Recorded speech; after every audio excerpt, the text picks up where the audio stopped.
एक स्वार्थ है जो दूसरे के पुरुष या स्त्री को दूसरे के पैसे को देखा जाए, दूसरे के धन को हड़प लिया जाए, किसके जेब का रुपया मेरे पे कैसे आ जाए, इसकी जमीन मेरी कैसे हो जाए, ये एक स्वार्थ है। लेकिन ये स्वार्थ बुरा है। ये स्वार्थ कैसा है?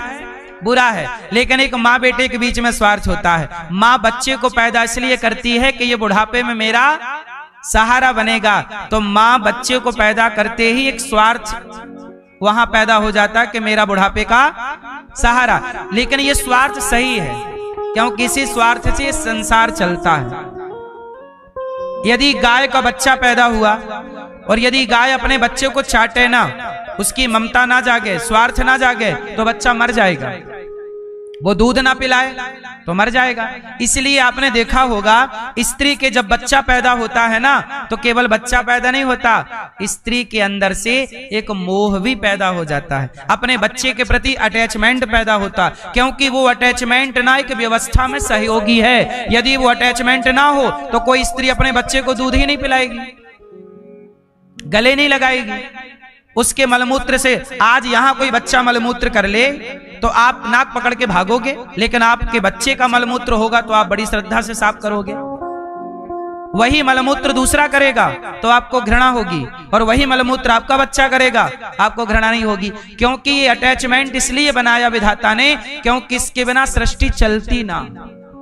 सृष्टि भी तो चलानी चाहिए ना।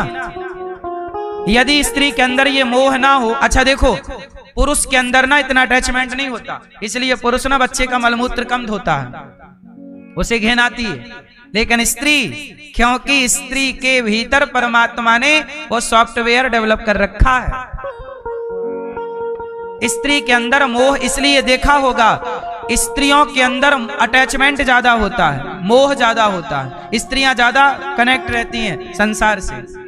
पुरुष भी कनेक्ट होता है, लेकिन पुरुष अपने बेटे का मलमूत्र कम धोता। कम केस ऐसे हैं जहां बाप मजबूरी में भले पे सब करेगा, करता है बाप भी, वो मजबूरी काल में कि माँ नहीं है कौन करेगा, बाप करेगा, वरना माँ है तो बाप नहीं करता, तू कर मलमूत्र धो इसका। और माँ बड़ी श्रद्धा से धोती है। माँ एक बार भी नाक नहीं पकड़ती। बोलो हाँ, क्यों? क्योंकि इस अटैचमेंट की जरूरत थी। और ये केवल स्त्री में नहीं, हर मादा में पाया जाता है। चिड़िया अंडा रखती है तो उसके अंदर ममता पैदा हो जाती है, वो सेकेगी, उसके लिए दाना लाएगी। ये वही चिड़िया है जो दूसरी चिड़िया को चोंच मार मार के ना उसका छीन लेती है और अपने बच्चे के मुंह पे लाके डाल देती है। दूसरे के बच्चे का छीन लिया और अपने बच्चे के मुंह पे, ये देखो चिड़िया, इसका मतलब उसको अपने के प्रति अटैचमेंट है। और ये अटैचमेंट बच्चा पैदा होती होता है। ये ईश्वर का एक विशेष सॉफ्टवेयर है जो कि स्त्रियों के अंदर पाया जाता है। ये एक प्रकार की व्यवस्था है जिसे आप मोह भी कह सकते हैं। क्या बोलते हैं? मोह। ठीक है, ये जरूरी है, ये गुड है, पर जरूरत से ज्यादा ना हो। अब तुम्हारा बेटा बड़ा हो गया, चिड़िया क्या करती है, चिड़िया का बच्चा बड़ा होता है ना, जब पंख वंख आ जाते तो चिड़िया का बच्चा फुर्र से उड़ जाता है, फिर पलट के चिड़िया कभी उस बच्चे की तरफ नहीं देखती। ऐसे आपके बच्चे जब बड़े हो जाएं, पांव पे खड़े हो जाएं, शादी ब्याह कर दो, सेल्फ डिपेंड हो जाएं, तो आप सेल्फ डिपेंड बना दो, आत्मनिर्भर बना दो, और आप अपने बच्चों से मन हटा के वही वाला अटैचमेंट, वही वाला प्रेम आप भगवान के चरणों में कर लो, आपका कल्याण हो जाएगा। अब लेकिन आप लोग गलती क्या करते हैं, सारी जिंदगी बेटा बेटा बेटा, पहले बेटा बेटा, फिर बेटे का बच्चा हुआ, पोता पोता पोता पोता पोता पोता, जाता ही नहीं तुम्हारा मोह। इसलिए एक टाइम तक मोह अच्छा है, जब तक बच्चे चल फिर ना पाए, जब तक बच्चे सेल्फ डिपेंड ना, अब हो गए ना, अब मन भगवान में लगाओ। वही प्रेम जो भगवान ने तुम्हारे भीतर सॉफ्टवेयर डेवलप किया है, उसी से भगवान को रिझाओ, वही वाला प्रेम। लेकिन आप लोग संसार में उलझे रह जाते हैं। इसलिए मेरी माँ, संसार से करो व्यवहार, भगवान से करो प्रेम। और आप क्या करते हो, भगवान से करते हो व्यवहार, हे भगवान लड्डू चढ़ाएंगे, काम बना दो, ये तो व्यवहार हो गया। आप लोग उल्टा करते हो, भगवान से करने लग जाते हो व्यवहार, माला पहन लो भगवान, मिठाई खा लो, 10 रुपया ले लो, सुनो हमारी बहू के बेटा हो जाना चाहिए, बेटा ही हो, 1.25 किलो लड्डू चढ़ाएंगे। अब आप क्या कर रहे हो, ये व्यवहार कर रहे हो। भगवान तुम्हारे लड्डू के मुखे हैं। अरे भगवान प्रेम, वो प्रेम ना जाए भगवान से, बाकी सब सही है। तो बात समझ में आई कि नहीं? क्या समझ में आया? संसार का स्वार्थ लाग करें सब प्रीति, सुर नर मुनि जन की यह रीति। संसार का हर संबंध स्वार्थी है। आप कितने लोग मेरी बात से सहमत हैं? लेकिन इस बात को समझने के लिए थोड़ा टाइम लगेगा आपको। अभी आप लोगों की मेमोरी कच्ची है, अभी नहीं समझ में आएगा, लेकिन एक टाइम बात समझ में आएगा कि हर रिश्ते में स्वार्थ है। क्यों भैया, बात सही है कि गलत है ना? स्वार्थ है ना साहब। लड़के भी जब तक बाप पैसा देता है तब तक बाप अच्छा है, माँ अच्छी है, और माँ ने मना कर दिया नहीं दिलाएंगे मोबाइल। अरे एक माँ ने बच्चे को मोबाइल खेलने से मना कर दिया तो बच्चे ने माँ को मार दिया। ये केस सुने होंगे आप लोग टीवी पे, न्यूज अखबारों में। आजकल आए दिन यही चल रहा है कि माँ ने मना कर दिया मोबाइल मत चला, बेटे ने एक थप्पड़ मारा नहीं, एक डंडा मारा सिर पे, माँ मर गई।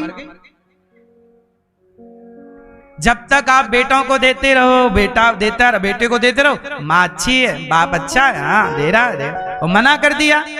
अरे बच्चे बोलते हैं माँ बाप बुरे हैं हमारे। सही है कि गलत है? हाँ क्यों भैया, सही है? हाँ सुख के सब साथी, दुख में न कोई। मेरे राम तेरा नाम एक साचा, दूजा न कोई। भगवान कहते हैं, इस देखो ये संसार में भी गीत हैं। सारी दुनिया किसकी साथी है? सुख के सब साथी, दुख में न कोई। ना कुछ तेरा ना कुछ मेरा, ये जग जोगी वाला फेरा। राजा हो या रंक सभी का, राजा हो या रंक सभी का, अंत एक सा होई। सुख के सब साथी, दुख में ना हो।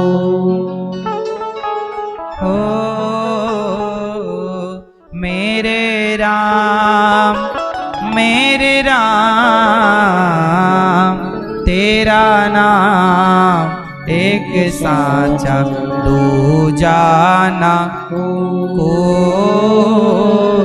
आप किसी को अपना मान रहे हैं तो आपकी भूल है। किसे अपना माने? मेरे तो गिरधर गोपाल, दूसरों ना भगवान मेरे, ये सत्य है। संसार मेरा ये झूठ है। अब आपको झूठ में रहना है तो रहो। हमने तो सच भी बता दिया, झूठ भी बता दिया। अब आप सच को पकड़ना चाहो सच को, झूठ को पकड़ना चाहो झूठ। ये जगत मेरा है ये बात झूठी है, और भगवान मेरे हैं ये बात सच्ची। अब आप देख लो कि झूठ के संग रहना है कि भगवान के 16,001 विवाह हुए। आप भी भगवान से एक संबंध जोड़ लो। सारे विवाह भगवान के क्या हैं? दो आत्माओं का मिलन। जब दो एक हो जाएं तब प्रेम है। प्रेम किसे कहते हैं? मैंने प्रेम की परिभाषा पूछी, आपने नहीं बताई। अब मैं प्रेम की परिभाषा एक लाइन में कह के पूरा विषय इसको क्लोज करेंगे। प्रेम किसे कहते हैं? तत्सुखी सुखित्वम, ये है प्रेम।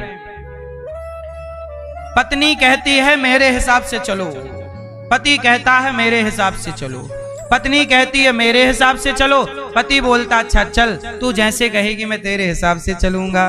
अब बताओ, पत्नी कहती है मेरे हिसाब से चलो, पति कहता है ठीक है मैं तेरे हिसाब से चलता हूं। अब बताओ, पत्नी प्रेमी है कि पति प्रेमी? यहां प्रेम कहां है? पति के पास है कि पत्नी के पास है? आपने कहा पति से कि आप मेरे हिसाब से चलो, पति बोला ठीक है मैं तेरे हिसाब से चलूंगा। अब बताओ इन दोनों में प्रेमी कौन है? पत्नी प्रेमी है कि पति? जोर से जोर से कौन? जो अपने हिसाब से चलाए वो प्रेम नहीं है। जो अपने हिसाब से चलाए वो प्रेम नहीं है। जो सामने वाले के हिसाब से चले वो प्रेम है। इसलिए प्रेम क्या है?